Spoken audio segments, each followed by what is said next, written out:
మన తండ్రి అయిన దేవుని యొద్ద నుండి ప్రభువైన యేసుక్రీస్తు వారి యొద్ద నుండి కృపా సమాధానములు మీ అందరికీ కలుగును గాక. ఆమేన్. జూలై నెల 13వ తారీఖు కొరకై ఏర్పాటు చేయబడిన ఎడారిలో సెలయేర్లు అనుదిన ధ్యాన భాగమును చదువుచున్నాను. వాక్య భాగము: లేని వాటిని ఉన్నట్టుగానే పిలుచువాడు. రోమీలకు రాసిన పత్రిక 4వ అధ్యాయము 17వ వచనము. ధ్యాన భాగమును చదువుచున్నాను. అంటే అర్థమేమిటి? అబ్రహాము మనకందరికీ తండ్రి ఎలా అయ్యాడు? అతడు దేవుని మాటను అక్షరాలా నమ్మడానికి వెనుకాడలేదు. అంత వృద్ధాప్యంలో తాను తండ్రి కావడం అన్నది అసాధ్యమే. మరి అది అసంభవమే. కానీ పిల్లవాడు పుట్టక మునిపే దేవుడు అతన్ని అనేక జనాంగాలకు తండ్రి అని పిలిచాడు. సందేహించకుండా దేవుడు తనకు చెప్పాడు కాబట్టి అబ్రాము తన పేరుని అబ్రహాముగా మార్చుకున్నాడు. ఇదే విశ్వాసం. అంటే దేవుడు చెప్పిన దానిని నమ్మి రూఢిపరచడం. ఎదుట గుంట ఉన్నదో లోయ ఉన్నదో చూసుకోకుండానే విశ్వాసం అడుగు ముందుకేస్తుంది. దాని అడుగు చదునైన బండరాతి మీదనే పడుతుంది. దేవుడు నీకు ఏదైతే ఉంది అని చెప్పాడో అది నీకు ఉంది అని నమ్మి ఇతరులతో చెప్పు. ఆయన నువ్వు నమ్మేదంతా వాస్తవం చేస్తాడు. అయితే అది నిజమైన విశ్వాసమై ఉండాలి. దేవుని పైన ఆ విశ్వాసంలోనే నీలో ఉన్నదంతా కేంద్రీకృతం అవ్వాలి. నమ్మిక ద్వారా తప్ప మరి దేని మూలంగానూ జీవించడం ఇష్టపడకండి.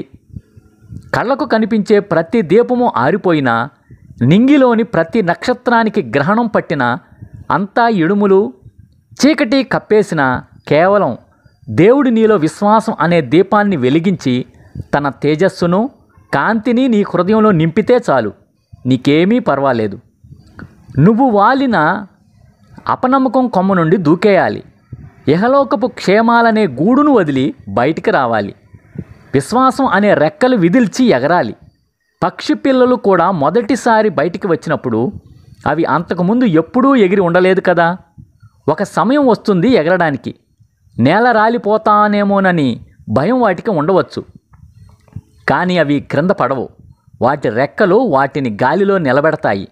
ఒకవేళ రెక్కలకింకా బలం రాక అవి పడిపోతూ ఉంటే తల్లి పక్షి వాటి క్రిందగా ఎగిరి వెళ్ళి తన రెక్కల మీద వాటిని సురక్షితంగా ఉంచుతుంది.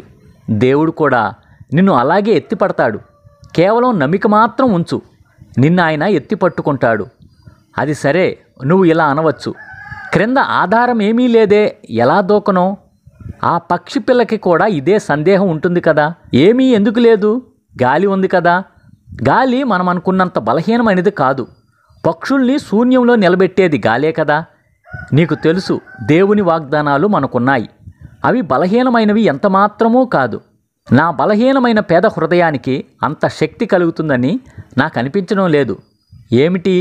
దేవుడు అన్నాడా శోధనలకు గురై లొంగిపోయే నా ప్రవృత్తి సంఘర్షణలో జయశీలిగా నిలబెడుతుందని, నిలబడగలదని దేవుడు నిజంగా మాటిచ్చాడా? గజగజ వణికిపోతున్న హృదయానికి శాంతి దొరుకుతుందని అన్నాడా?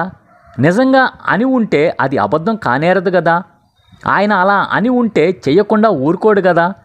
నిశ్చయమైన ఒక వాగ్దానం నీకు దొరికితే దాన్ని అక్షరాలా నమ్ము. ఉన్నది ఉన్నట్టుగా నెరవేరుతుందని రూఢిపరచుకో.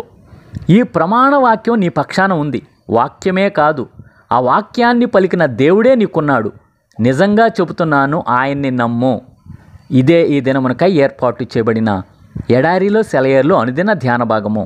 సమస్త జ్ఞానమునకు మించిన దేవుని కృపా సమాధానము ప్రభువైన యేసుక్రీస్తు వలన మీ హృదయములకు మీ తలంపులకు కావలి ఉండును గాక. ఆమేన్. ప్రార్థన. పరిశుద్ధుడా, ప్రేమ కలిగిన తండ్రి యేసుక్రీస్తు ప్రభువా, మా మంచి దేవా, మా రక్షకుడా, మా విమోచకుడా, నీకు వందనములు, స్తోత్రములయ్యా. మాట ఇచ్చి నెరవేర్చే గొప్ప దేవుడువయ్యా. వాగ్దానాలను ఇచ్చి నెరవేర్చే గొప్ప దేవుడువయ్యా. అడిగిన వాటికంటేను ఊహించిన వాటికంటేను అత్యధికంగా చేయి శక్తిగల దేవా, నీకు వేలాది వందనములు, స్తోత్రములు, కృతజ్ఞతాస్తుతులు చెల్లించుకుంటూ గడిచిన సంవత్సరంగా ప్రభువా ఎడారిలో సెలయేర్లు అనేకులు ప్రభువా వినటానికి నువ్వు సహాయం చేస్తున్నందుకు వందనములు, స్తోత్రములయ్యా. ఈ పరిచర్య ఆది నుంచి ఇప్పటి వరకు మీరే తోడుగా ఉండి అనేకులు తండ్రి ఈ వర్తమానాల ద్వారా దీవించబడటానికి, ఆశీర్వదించబడటానికి నువ్వు సహాయం చేస్తున్న విధానం బట్టి వందనాలయ్యా. సబ్స్క్రైబ్ చేసిన ప్రతి ఒక్కళ్ళని, వింటున్న ప్రతి ఒక్కళ్ళని పేరు పేరు వరుసన దీవించి ఆశీర్వదించమని వేడుకొంచున్నాం ప్రభా. వారిని దినదినము ఆత్మీయ అభివృద్ధి కలుగ చేయమని వేడుకొంచున్నాం ప్రభా. అలాగున వారి కుటుంబంలో వారికి వ్యక్తిగతంగా ఉన్న ప్రతి విధమైన సమస్యని, శోధనని, ఇరుకుని, ఇబ్బందిని యేసుక్రీస్తు నామములో తొలగిపోవునుగాక అని ప్రార్థన చేస్తుండగా ప్రభా, సమస్తమును చక్కపరచమని వేడుకొంచున్నాం ప్రభా. అలాగున తండ్రి, వారు చేస్తున్న పనుల్లో, ప్రయత్నాల్లో, ప్రయాణాల్లో మీరే తోడుగా ఉండమని వేడుకొంచు. ఈ దిన దీవెనలతో, ఆశీర్వాదాలతో ప్రతి ఒక్కళ్ళు నింపమని వేడుకొంచున్నాం ప్రభా.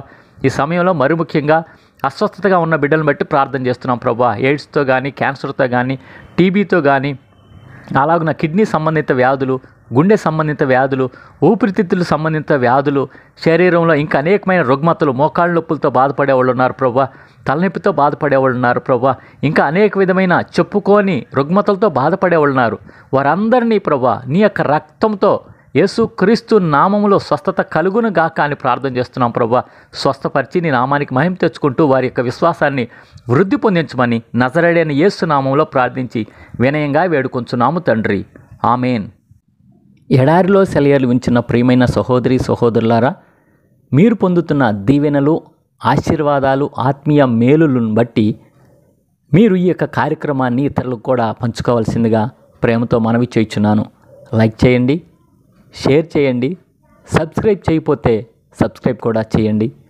అలాగున దేవుని యొక్క సేవ విస్తరింపబడటంలో, విశ్వాసులు ఆత్మీయంగా బలాభివృద్ధి పొందటంలో మీ వంతు సహకారాన్ని మీరు అందించవలసిందిగా ప్రభు పేరట ప్రేమతో మీకు అందరికీ మనవి చేయుచున్నాను. ప్రభు కృప మనందరికీ తోడుగా ఉండును గాక. Amen. Praise the lord. Shalom.